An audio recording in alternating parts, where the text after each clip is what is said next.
Talk 1470 and 95.3 FM, WNN. All County Healthcare, Inc. is locally owned and operated, serving the Tri-County area, Palm Beach, Dade, and Broward counties for the last 25 years. The practice of medicine is changing dramatically. All County Healthcare, Inc. still does it the old-fashioned way, where our nurses and healthcare professionals come into your home to service your medical needs, providing you the fastest and best care possible. For more information, call 954-717-7027. And remember, Medicare Home Care is covered by Part A of Medicare with no out-of-pocket cost to you. It's your decision, and only your decision, on what healthcare agency you use. Call today. All County Home Health Care, Inc. at 954-717-7027. License 200999096. The opinions expressed on the following sponsored program are strictly those of the host, guests, and callers, and not necessarily those of this station, its staff, management, or sponsors. Amp2.tv presents You and Your Doctor, teaching you to live a longer and healthier life. Proudly sponsored by All County Healthcare, where people are the heart of our business. All County Healthcare is a Medicare certified agency where one call will service all your home care health needs. For more information, call 954-717-7027 or visit our website, allcountyhealthcare.com. Now, let's get informed to living a longer and healthier life. Here is your host for today's show. Hello, South Florida and beyond, and welcome to the You and Your Doctor show, living a longer and healthier life. We have three great guests tonight. We're going to start out with Dr. Dov Eldelman. He's a plastic surgeon, and he also does breast reconstruction, Wellington Regional Medical Center. Then we're going to have on midway Dr. Andres Palacio, an endocrinologist with Tenet Florida Physician Services and Florida Medical Center. And then we're going to cap the evening with Robert Goodman. He's a MSW social worker, and he works with health organizations that need to become compliant with people with vision ailments. So we have an action-packed program. I'm not going to waste any time, and I'm going to welcome Dr. Eldelman. How are you doing tonight, Dr. Eldelman? Good. Thank you for having me, David. Thank you. I appreciate it. And you're with Wellington Regional Medical Center. I know you have a few offices across South Florida, so I'm definitely going to share that with the listeners. But correct, you're a board-certified plastic surgeon, correct? That is correct. Now, tell us a little bit about your educational background. I'd like to start out there. Sure. Well, a typical board-certified plastic surgeon goes through a lot of training. It starts with 4 years of medical school. I attended Albany Medical College. Then I spent 5 years in general surgery residency in Texas, and then finally completed 3 years of plastic surgery fellowship at Yale University. Wow, so fellowship trained Yale University. Well. That's the way to cap it off there. That's great. Now, you have offices here across South Florida, and then also, I'm correct, you're on staff at Wellington Regional Medical Center? Correct. Yeah, our practice has 3 offices, one in the West Palm Beach area on Congress Avenue. The second office is in Wellington, and our third office is in Jupiter. Okay, we're here with Dr. Dov Eldelman. He is a board-certified and fellowship-trained plastic surgeon. Now, I'm on your website now, plasticsurgerypb.com, so like the initials, palmbeach.com, plasticsurgerypb.com. And there's a ton of info. It's a great website. Now, I know you cover your areas of interest kind of stretches. So what is discussed at an initial consultation with a plastic surgeon? What goes on in that office visit? Well, it can vary depending on whether we're discussing things for cosmetic reasons or for a specific medical issue. But typically for a cosmetic consultation, the discussion really starts with the patient's wishes. So we try to focus exactly on what the patient's concerns are. And then we move to their expectations of what they can expect to have treated. I spend quite a bit of time examining the patient, taking measurements, and then finally making my recommendations. My recommendations sometimes can mesh well with the patient's wishes and expectations, and sometimes they don't. And so we spend quite a bit of time discussing that. So that's an important building block and first step in the process. Now, what procedures do you perform? Well, for cosmetic surgery, you're really dealing with all areas of the body. You start in the face. In the face, you can have eyelid lifts, face lifts. You can get, which involve also neck lifts. And I also do procedures in the trunk and body, which, if you move down the body, you can work on the breast, which can involve a breast augmentation, which is an enlargement of the breast or a lift of the breast. And you can also do arm lifts. You can do thigh lifts, tummy tucks. So quite a bit of a variety of cosmetic procedures. And that's the cosmetic realm. Now, do you also do breast reconstruction as well? Like if someone, has breast cancer and has to have a mastectomy, are you able to help out and I guess do a procedure that gives them back their look and their quality of life? Yes, absolutely, and that's one of the things I really enjoy, because patients are so happy when we're able to restore a breast after a mastectomy, which can sometimes leave the body significantly affected. So breast reconstruction procedures are one of those things that I'm involved with. It typically involves working together with a general surgeon who will do a mastectomy or a lumpectomy, and then I get involved in the reconstruction process. Now, can that be done at the same surgery time, or is it normally scheduled later as the individual recovers? Well, what we've learned over the past several decades is that the best reconstructive results always start as early as possible. So immediately after a mastectomy, we try to begin the reconstruction process. Now, that reconstruction process can take one stage, or it can involve several stages until we achieve what we're looking for. And if it's done well, we can actually achieve better results than the original breast. Oh, wow. That's great news. And that helps with confidence, right? You've seen in patients can help them with confidence and kind of maybe return back to a little bit of normalcy in life? Absolutely. I think, the loss of a breast for a woman can be really devastating for a woman's self-esteem. And being able to help them reconstruct the breast is just a wonderful thing to see, because they still feel like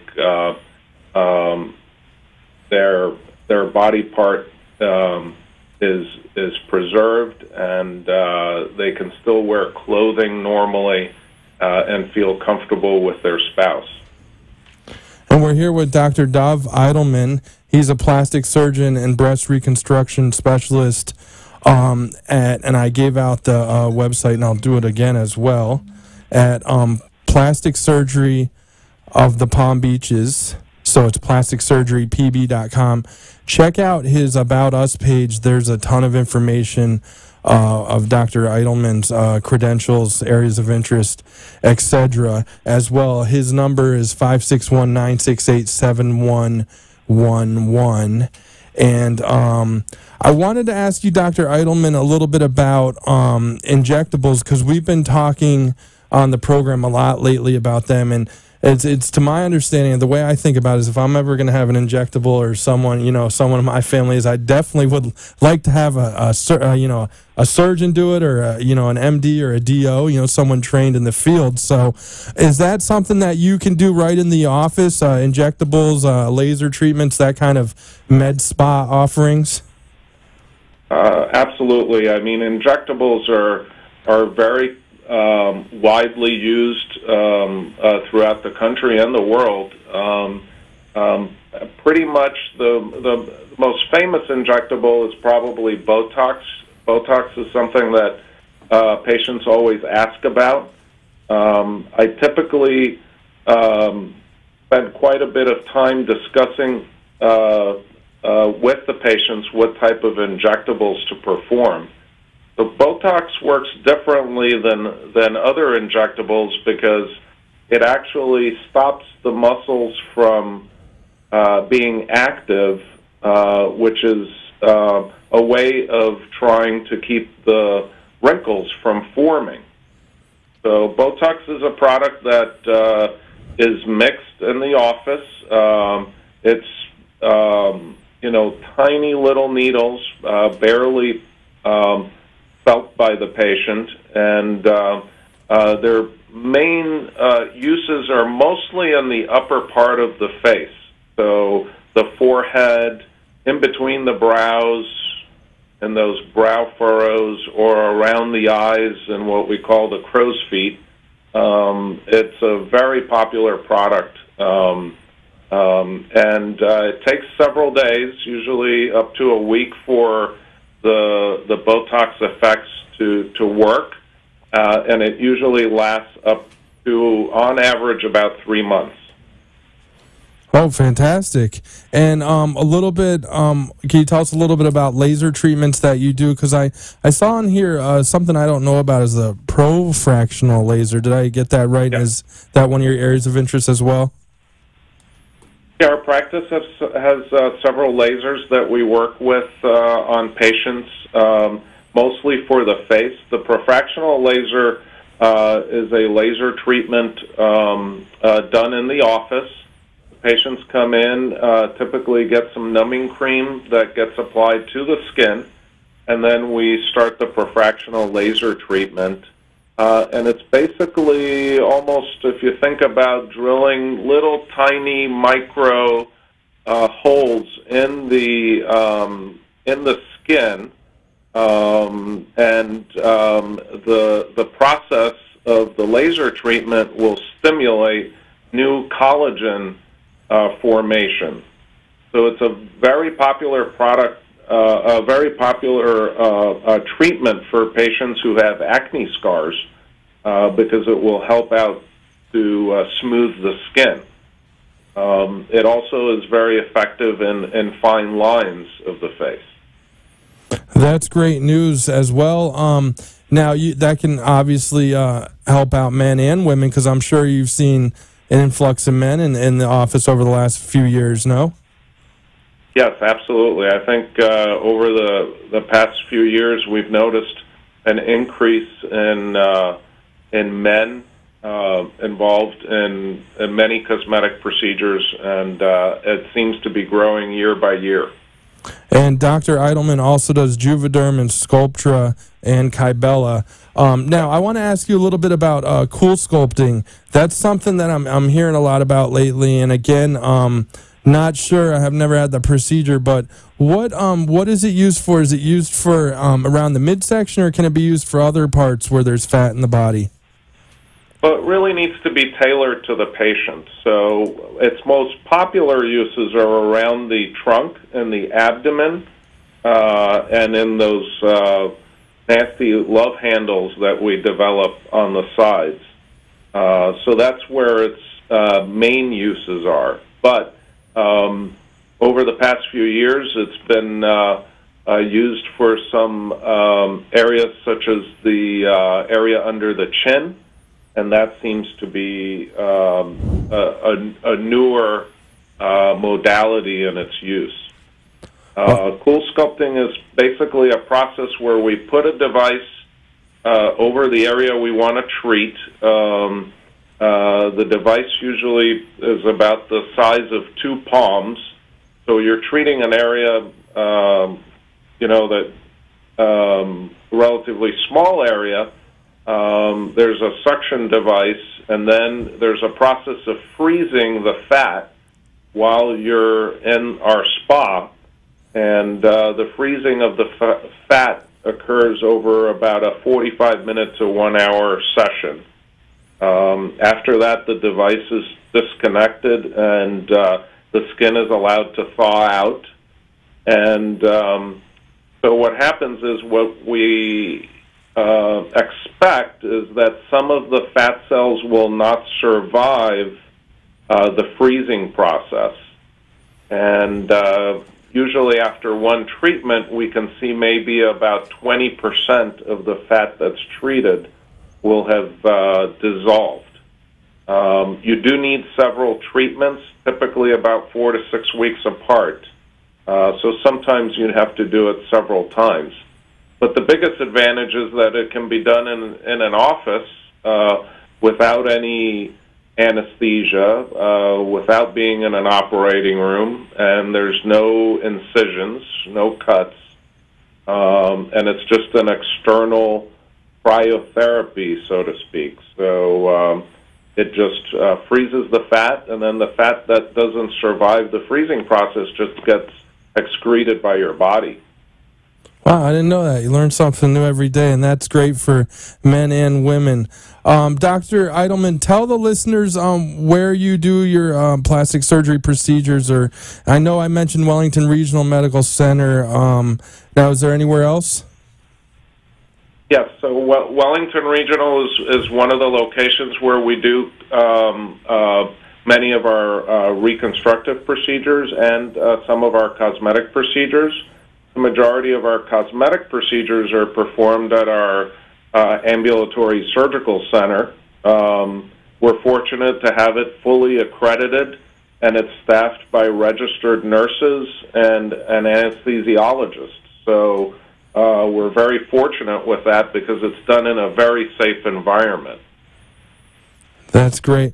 Well, thank you so much for joining us tonight. I'm going to give out the information one more time, but please come back on the show in the future, and I really appreciate all the info. Oh, you're very welcome. Thank you for having me. That's Dr. Dav Eldelman. So it's Plastic Surgery of the Palm Beaches, plasticsurgerypb.com, 561-968-7111. Stay tuned. We're going to be right back with Dr. Andres Palacio from Tenet Florida Physician Services. He's an endocrinologist and also at Florida Medical Center on the You and Your Doctor show.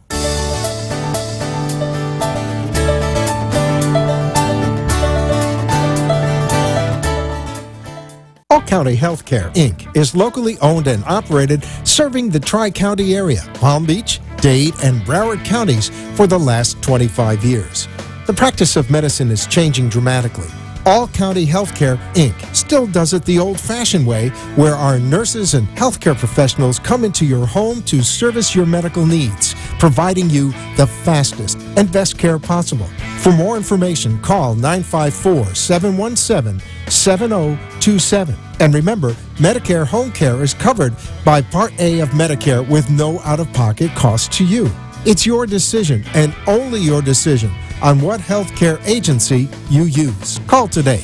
All County Home Health Care, Inc. at 954-717-7027. License 200999096. Getting older is not for sissies. That's what one of my patients says. And it's funny, but it's true. Live long enough and you'll get arthritis, skin cancer, probably one of the common chronic diseases like CHF, COPD, diabetes. At All County Healthcare, we teach you how to manage your disease. We make sure you know how to take your medications and how to recognize signs and symptoms before requiring hospitalization, no matter how many visits it takes. You didn't move to Florida to be sick. You moved here to enjoy the rest of your life. And that's exactly what our team of nurses, therapists, and aides at All County Healthcare help you do. You are listening to You and Your Doctor, Living Longer and Healthier, an informative show that helps you find answers to questions you always wanted to ask, but did not have that somebody that could make a difference in your life. Call into the show if you have a question at 888-565-1470, and we will put you on the air to inform all our listeners. Now, back to our show. And we're back on the You and Your Doctor show, living a longer and healthier life. Now we're going to welcome Dr. Andres Palacio. He's an endocrinologist with Tenet Florida Physician Services in Fort Lauderdale, right on the campus of Florida Medical Center, a campus of North Shore. Everyone, the listeners, radio, and social media, Facebook Live should recognize that because we had your CEO on the program in December. Trey, so Abshir. So we really had a good time with that. But welcome to the program, Dr. Palacio. How you doing tonight? I'm doing great, David, and thank you for having me in. And thank you for coming with us on this health adventure, because we don't get to talk a lot of endocrinology often as I think we should, because it's really obviously the doctor that you see for diabetes and other endocrine disorders. But I'm kind of confused. Do we wake up in the morning and decide we need an endocrinologist and call you up, or is it something our primary care refers to see you? So that's a very good question. So basically, when you think about endocrinology, it pretty much involves any gland in your body. And when I refer to glands, it compromises glands that start with your pituitary gland, which is the gland that controls mainly all the hormones in your body. It involves your thyroid. It involves your pancreas, so diabetes is there, and it involves both hormones from the male part of reproduction and also the female part of reproduction. When you look at younger patients, pediatric endocrinologists look at growth and development, so pretty much an endocrinologist can see you since you're a child until you're way ahead in your adult life.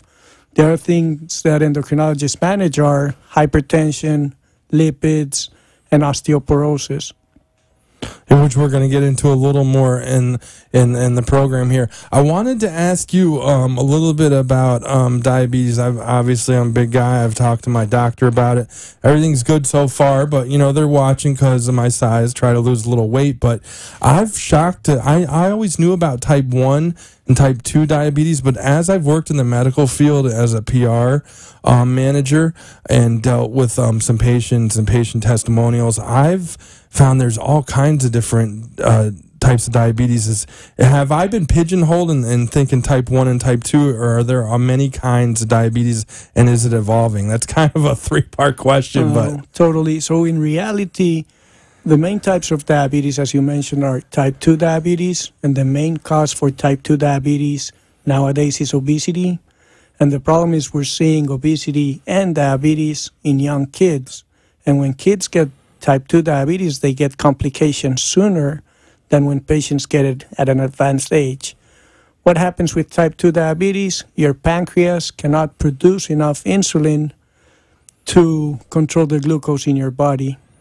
Then the other type is type 1 diabetes, in which your own body destroys the cells in the pancreas that produce insulin.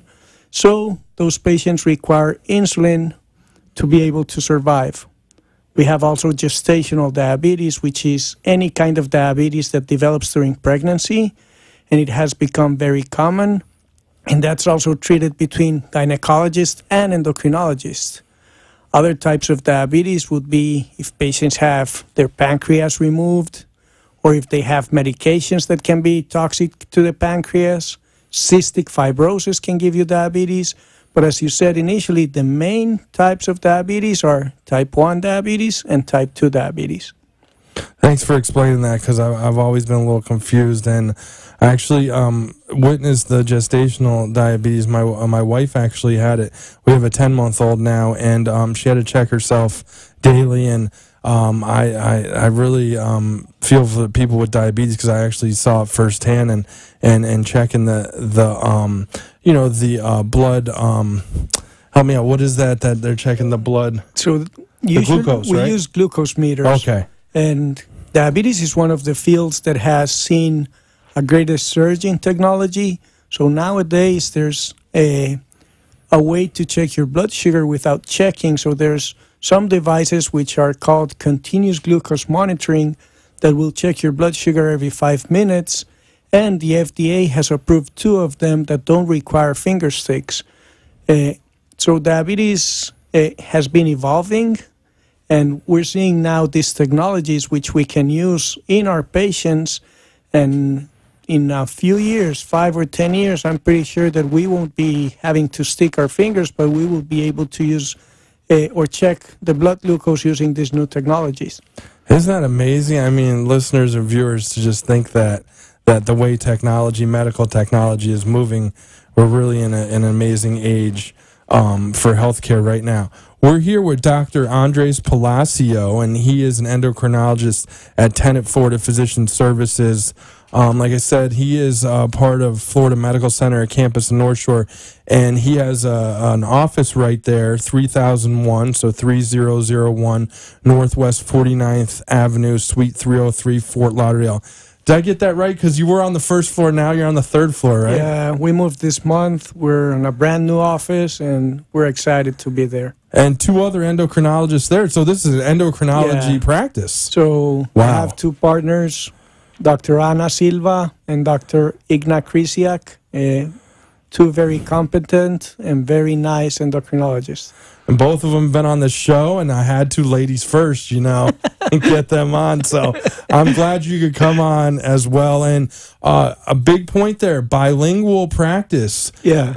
English and Spanish. And Dr. Silva has a Brazilian background, so also Portuguese. Portuguese, wow, which we have a growing Portuguese population as well in South Florida. So that's a great endocrinology practice that you 3 are building there. So kudos on that. Another reason I wanted to have you on, this always comes up.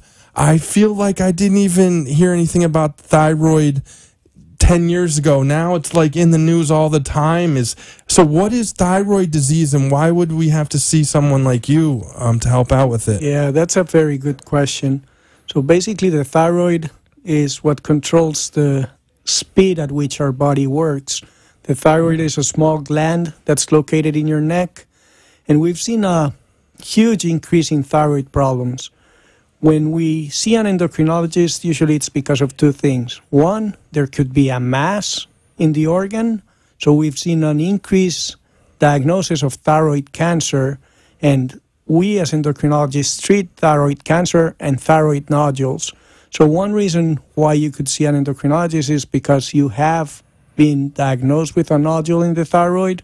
So we will do all the workup, and eventually, if you end up having thyroid cancer, we would also do the treatment for that. And the other reason could be because your thyroid is overproducing or not producing enough thyroid hormone, in which case we would call it hyper or hypothyroidism. And either of those medical conditions can be treated. We can give hormones, or we can slow down the hormone production within the thyroid. So it's very common to see patients with thyroid disorders, and an endocrinologist would be the doctor you should see if you're having thyroid problems. That's good to know. And you started talking about the pituitary gland, and this, I only know this because isn't this the gland that starts puberty in boys and girls, and then also growth as well? Because I got to tell you, I was 6'1" at 12 years old and dunked a tennis ball on a wooden basketball court, and then I didn't grow another inch. I was a tall, skinny basketball player. What happened? Did I have my pituitary gland just stopped at 12? No, so 6'1" is pretty good size. I'm 5'6", so I'm going to start crying. Some people say I may not be 6'1". I never was, but I know I'm a hair over 6, okay? So basically the pituitary gland is like the master gland. It controls the production of hormones in the rest of your body. So basically it controls thyroid, it controls the ovaries or the testicles in males and females. As you said, it produces growth hormone, and growth hormone helps kids grow, but in adults it also helps us with the feeling well, having stamina. It helps us preserve muscle. And the other hormone that's controlled by the pituitary gland is the adrenal gland. And the adrenal gland produces cortisol, which is like the stress hormone. It produces some sex hormone precursors, and it produces aldosterone, which is a hormone that helps regulate blood pressure. So it's a very small gland located in the brain, but it's like the main thermostat of all the hormones in the body.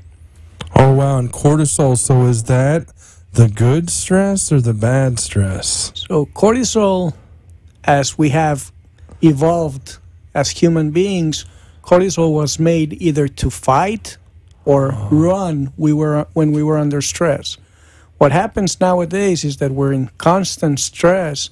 A lot of times cortisol levels don't fluctuate as they should. Basically, measuring cortisol can be a little bit hard, and there's, again, in endocrinology, there could be excess of cortisol, in which we have Cushing's syndrome or Cushing's disease, and there could be deficiency in cortisol, in which we have adrenal insufficiency or Addison's disease. And basically, neither of them are good for you, and cortisol is a hormone that's required for survival.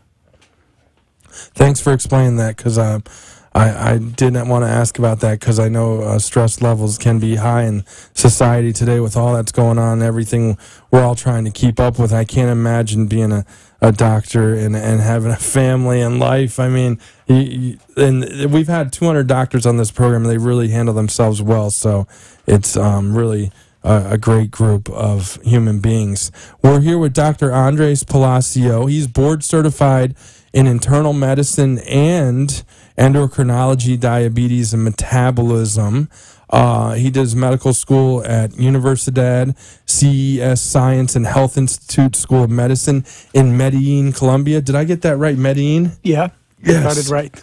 I really wanted to get that right. Internship at Emory University School of Medicine in Atlanta, Georgia, in internal medicine, and then residency at Emory University School of Medicine, also in Atlanta, Georgia, in endocrinology, metabolism, and lipids. Boy, you definitely put the time in education and training, and you're a very smart man. We're really glad to have you. I wanted to ask you about osteoporosis, because this is something I know a little bit about. I know my grandmother had it, and then that my mom has it now, so I'm maybe thinking maybe tying to genetics, but I'll let you explain a little bit. But is it weakness in the bones due to low calcium? I remember when my grandmother fell when she was like 65, she didn't fall very hard, and she broke her shoulder so bad, and I think the doctor came back and said osteoporosis. Is that weakness? Yeah, so that's the perfect description of osteoporosis.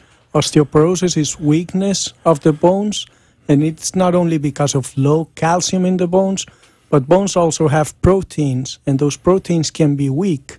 So osteoporosis can be because of a decreased composition of calcium in the bones, but also because of weakness on those proteins. It's like a bridge.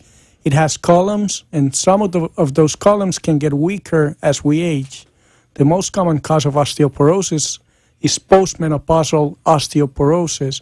So when women end up not producing sexual hormones, they start losing bones fast. But we also see osteoporosis in men, and a lot of times men are not, they don't know enough about the disease. What's important to know, David, is that osteoporosis is a very serious condition.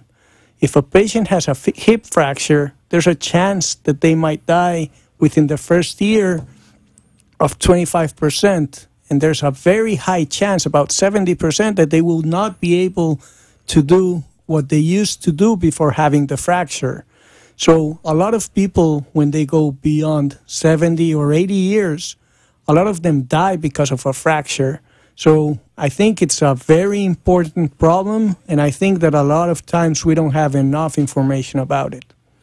Now, how can you manage osteoporosis? Is it something that medications, or is there other things that an endocrinologist can help with? So, as all of our medical conditions, exercising is extremely important.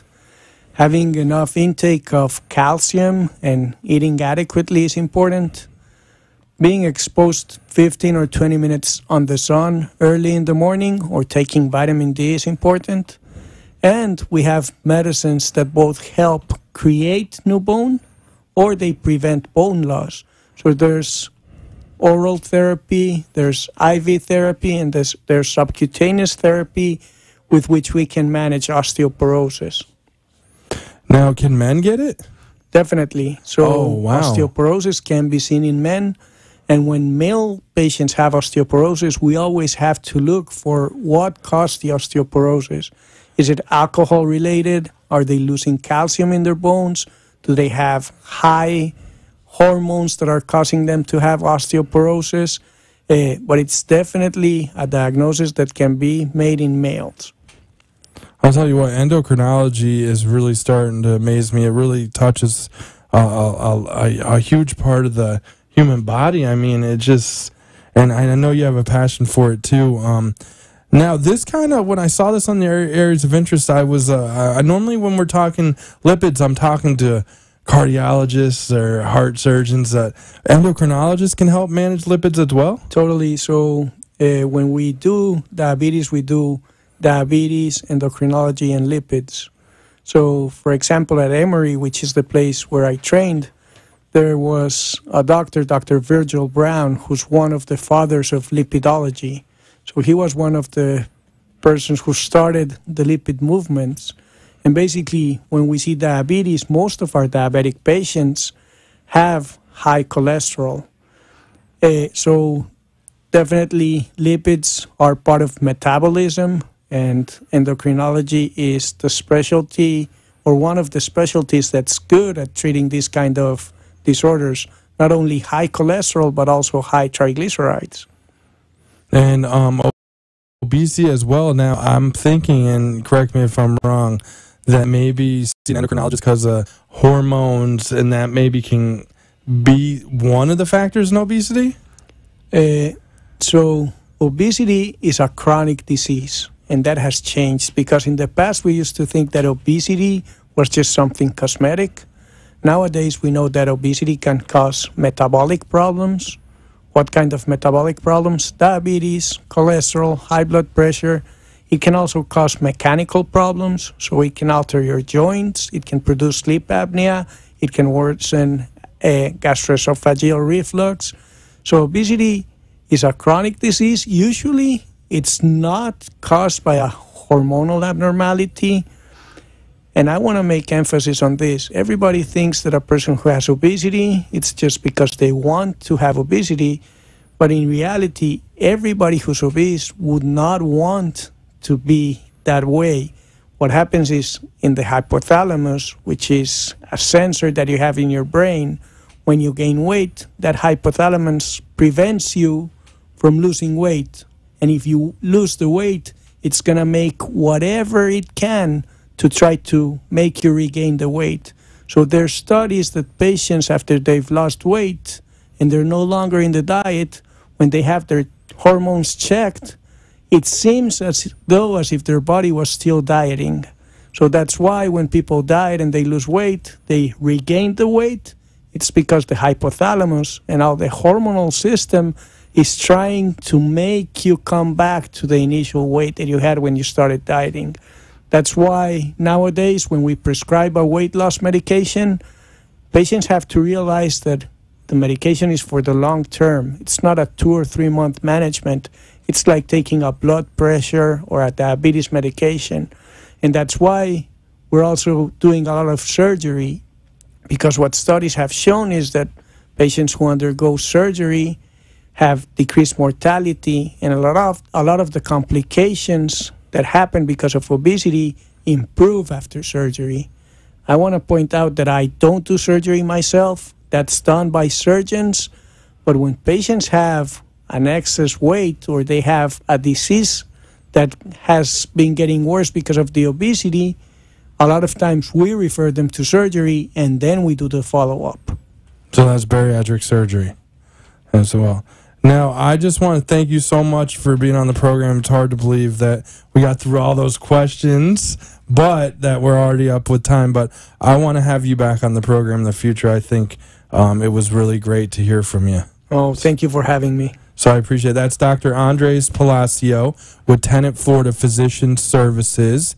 His number is 954-714-0684. He's at 3001, so 3001 Northwest 49th Avenue, Suite 303 in Fort Lauderdale. It's about a 30-minute drive here from the Boca studio on a good day of traffic, maybe 40 on a bad day. But it's on the campus of Florida Medical Center, a campus in North Shore, a great hospital.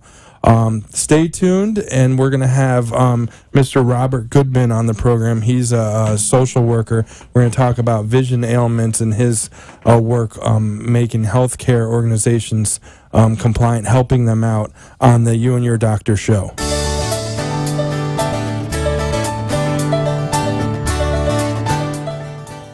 Hi, I'm Deanna Barron, RN, with All County Healthcare. You know how I know that I've done a good job? We say goodbye. After you understand the medications you take, once you know that gaining 2 pounds in a day means you should call the doctor, when your wound is healed, when you can use your nebulizer all by yourself, when the goals that you and your all-county healthcare team of nurses, therapists, and aides established are met. We say goodbye. Very nice to meet you, and I hope I never see you again. And I mean that in the nicest way possible. All County Healthcare, Inc. is locally owned and operated, serving the Tri-County area, Palm Beach, Dade, and Broward counties for the last 25 years. The practice of medicine is changing dramatically.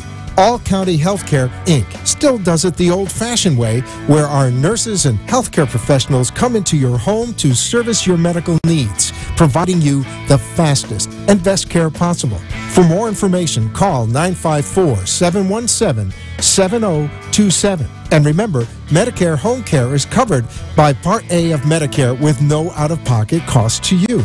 It's your decision, and only your decision, on what healthcare agency you use. Call today. All County Home Health Care, Inc. at 954-717-7027. License 200999096. You are listening to You and Your Doctor, Living Longer and Healthier, an informative show that helps you find answers to questions you always wanted to ask, but did not have that somebody that could make a difference in your life. Call into the show if you have a question at 888-565-1470, and we will put you on the air to inform all our listeners. Now, back to our show. Debate with Lou out there. And we're back on the You and Your Doctor, Living a Longer and Healthier Life. So the second portion of the program, Living a Longer and Healthier Life. And we have Robert A. Goodman, MSW, Florida Navigator. Mr. Goodman, welcome to the program. How you doing? Thank you. Good today. Thank you. Thank you. And tell us a little bit about what you do, because we had a phone conversation, but you work with compliance, right, for people with vision ailments? Well, I work with home health agencies and doctors' offices on trying to help them comply with the two federal laws, the Americans with Disabilities Act and the Rehabilitation Act of 1973, to help them comply with those laws as they apply to people with visual disabilities. By law, they're required to provide reasonable accommodation in the way they communicate with their patients. That means providing any written materials in large print, braille, or on audio. So you have, these doctors that give out, instructions for pre and post surgical or treatment. You have home health agencies that give out thick packets of material that, they expect the patient to go through. Patient with visual disability can't read that stuff. It affects their medical outcomes, and if they can't comply with these instructions and these directions, they can't read their follow-up materials, they end up being re-hospitalized. And the hospitals are charged millions of dollars in fines by the federal government. So what I'm trying to do is help healthcare providers prevent lawsuits, and I'm trying to prevent home health agencies from getting, they're called ACA tags, the Agency for Healthcare Administration tags, which are violations. So that's basically what I do. And I work with a graphic designer, and we can help companies comply with the law by providing in large materials, helping you convert your materials to large print, And at the same time, we also know other people that can do the Braille or the audio if that's needed as well. And I've published a guide to people for people with visual disabilities on these laws. I've also published a guide, and I'm going to give you a copy of a handbook for businesses and healthcare providers on the law and complying with the law as well. Very important, definitely, and getting that information out to this percentage of the population. Now, I wanted to ask you about percentage. What, in your opinion, do you know what percent of South Florida, in your mind, health companies are actually compliant? Is there a way of knowing that? Not really. I would say less than 1%, though. Less than 1%? That little? Based on my experience Wow. of trying to get agencies to comply with the law, I'd say less than, maybe a little more than that, but I doubt it. A few agencies I've worked with are complying with the law. I was in need of home health care, and I asked one particular home health agency that was serving me for materials. And they gave me a book, like, I don't know, an inch thick of material information. I said, I need that in large print, and they refused to provide that to me. If I was a type of person who likes to sue everybody, I could have sued them very easily on state and federal levels for violations of my rights. But I'm trying to get them to, and others to comply with the law. If doctors' offices are supposed to give you your reports in large print, which is 18-point in Arial font, and they're required to give you any of the, when you're going for treatments or operations, they should be giving you materials in large print, or, in my case, large print. If you're going, a nursing home should be giving you their packets of material in alternate format. And hospitals should be giving you materials when they admit you. They give you a handbook sometimes. Delray Medical Center has a wonderful ADA coordinator there, and she provides everything in large print, Braille. They have the sign language interpreters. I mean, they do a great job there, as an example. That's great to know. Definitely. Do you think that in South Florida in the U.S. that it's just almost like almost ignorance? People just don't know, or they don't take the time to learn that they need to be compliant? Both. I think that they are unaware of that part of the law. Maybe overlooked is what I was trying to get to. The federal government in pulling out the ADA in 1990 and the Rehab Act in 73 really stressed physical accessibility for people who use wheelchairs and walkers and so forth. Our community, the visually impaired community, really has not been actively voicing our needs in this area. And I've been going to various visually impaired support groups to talk to them about the law and teach them about their rights under these laws. We produced a card they can give to their doctor that when they go into an office, if the receptionist says, "Well, I can't help you." Well, I'm sorry, you're required to help me, and you can't ask my wife to help me, and you can't ask some other family member to help me. You're required by law to help me yourself. I went to an optometrist office, and the receptionist refused to help me fill out the paperwork. The receptionist isn't there anymore. Oh, wow. Okay, I told the doctor what happened. Very important. So a lot of what you do is advocacy, as speaking to community groups and the group with vision impairment, like you said. And I run the vision support group in Century Village, and it's very interesting. I always come into a meeting, I'll say, "Okay, how many know what the ADA is?" A few hands go up. I said, "Wait a minute, we just talked about this." So it needs a constant reminder to seniors about what their rights are under this law. Definitely. Very important. Now, if a business or healthcare agency is watching or sees this later on, they can contact you, and like you said, you'll work with them, and you have a graphic designer that can then help them out. I have a website, is disabledamericansact.com, and they can reach me at rgoodlobby, that's RGOODLOBBY, at gmail.com, and the phone number is 561-465-2224.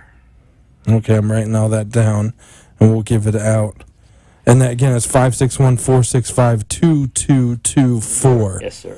And you can speak with Mr. Robert Goodwin, and he'll help you out, get compliant with the correct term is for the getting the literature out to people that are vision impaired. Right. Okay. Now I saw after your name MSW. Is that and the social worker? Yeah, I have a master's degree in social work. Oh wow. Okay. And I know you. One of the questions you asked me is how I got involved in all of this. Well, I myself am legally blind, and a lot of the people I've worked with as a geriatric social worker, a lot of people I've worked with have gone to doctors' offices and home health agencies and have not received any materials that they can read after the home health agency staff leaves. So I got very involved in this. I've always been a disabled rights advocate anyway, my whole life. So, well, that's fantastic. You guys got other interests. I also collect campaign buttons. Oh, yeah. I have a large collection of campaign buttons going back to McKinley. And I also like to travel. Okay. I've been to 45 states. Whoa. And I've been to a number of countries in Europe. Okay. And Canada. How long in South Florida have you lived? All my life. Oh, wow. I'm almost native. Almost native? I came here as a baby. Oh, okay. Where are you originally from? Bayshore, New York. Bayshore, New York. I'm sure we have not some a New Yorker. Listeners from Bayshore, New York, but maybe split time between here and there. I'm a native Floridian. I'm from Jupiter, but I'm so glad we have you down here. Now, explain to the listeners, maybe they don't know what the ADA is. So it's the American, I know it's... Americans with Disabilities Act was passed by President H.W. Bush in 1990. And it basically, and the Rehabilitation Act in 1973 was obviously passed in 1973. And Section 504 of that law, they both require businesses, any kind of businesses, to comply with the law in providing this reasonable accommodation. The ADA applies to state and local government and to all businesses that serve the public and that provide any kind of communication with the public. That includes all healthcare providers.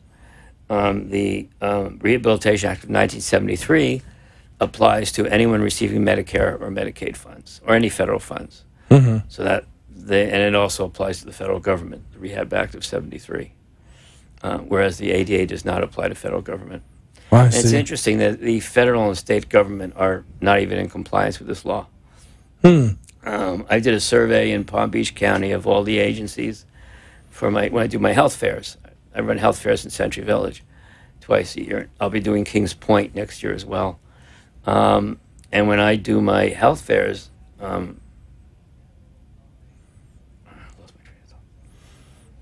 when I run the health fairs and so forth, I ask these agencies to come and provide large print, and only 4 out of all the agencies in the county had materials in large print, and those were disability-related agencies. The state attorney wrote me a letter saying, "We are full in compliance with the law." I wrote back, I said, "Excuse me, but you've only got 4 or 5 agencies that are in compliance out of all the agencies in the county." So they weren't too happy with me with that. But, if we don't make people aware of these 2 laws, and we don't make the healthcare providers aware of these 2 laws, then people with visual disabilities are only going to have more problems in trying to comply with medical orders and following up with home health care and so forth. Yeah, that could definitely be a hurdle because the doctor gives you instructions in the office, but you always have that piece of paper or something to go back to. But if you can't get the communication off that piece of paper, it's useless. And something as simple as working with someone like you, and then you in turn explain that. So you work with a graphic designer and you give them a specific. You said 18-point Arial font. Arial font, 18-point type is the standard for large print. So that's like minimum, right? Yeah, this is 22-point type. Okay. I'm showing you. I see that. 18-point is the new standard. It used to be 16 and 14 at one time, but those are out of... The federal government uses 14-point or 16-point now, which is too small for most people to read. Yeah. So 18-point Arial font 18-point Arial is what it's got to be. It's preferred that way, yes. And not everything should be in bold. It should be, a mixture of bold and non-bold. There's a whole, again, on our website, you can be connected to the right other website, refer to the other website to get the information on exactly how to make things in large print. I just want to explain also that your expertise is in printed material, though, because you mentioned the website. Yes. So brochures, paperwork that's given from the healthcare agency or doctor's office. Yes, that's where I am, because I can't do Braille, and I can't do. Well, I do have somebody who can do audio, but we have names of other people that can do the audio and the Braille. Okay, that's fantastic. Now, this is great news that I think can be helpful to anyone in the community, because we should all be in it with each other, and if you have a family member or friend with a vision ailment, and we got about 2 minutes, that this is something that should be brought up, because that information needs to be given. I'm actually typing in your website now. Now, how did you find a graphic designer that could listen to what you have to say and do it right? She's very good, and we've worked together for many years now on my health fairs, and my materials have to be in large print for me. So yeah, kudos to her too. Yeah, she's very good, and she does graphic design for companies all over the country. So. And where are you based out of? What area? In Boca Raton. Right here in Boca Raton. Now, do you serve Palm Beach County and Broward County as well? I'll serve anybody, anywhere who wants to call me and get advice. And that number is 561-465-2224, and it's Mr. Robert Goodman, MSW. So that's Masters in Social Work, which is very important. So you have the background as well. Been a geriatric social worker for over 40 years. 40 years, wow. Well, thank you for your service and helping people out. I mean, this is of utmost importance to the community. For consumers who are listening, when you go to a doctor's office, request large print. You go to a home health agency, request large print. Yeah, it's your right, correct? You're right. Well, Mr. Goodman, I'd like to have you back on the program in the future and talk a little bit more about this, because this is something that everyone needs to know about. Thank you very much for having me. Thank you for coming on the Living a Longer and Healthier Life show, and we'll see you Friday at 5:30 p.m.